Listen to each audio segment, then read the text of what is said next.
usapang accessories at naghahanap ka ng affordable yet quality, so hindi talaga ako binigo ng Ziyang.ph. At dumating na nga yung in-order ko na bracelet. So this is from Ziyang.ph. Ang length nito ay 17 plus 4 cm. So ganyan siya kahaba. Tapos ang bracket size niya, ito yung kanyang bracket size. Meron siyang 0.64 cm at ang kanyang weight ay 70 grams. So magaan lang po ito.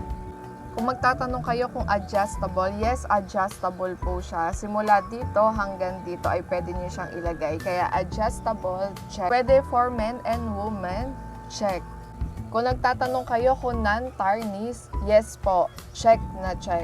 Kung nagtatanong kayo kung minimalist, yes po, check.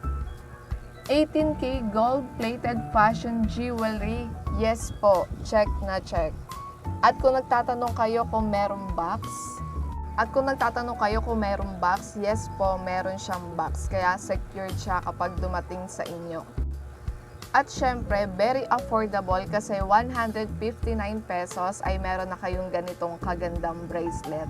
Kaya kung gusto niyo rin ito, ilalagay ko yung link sa yellow basket. So check out na.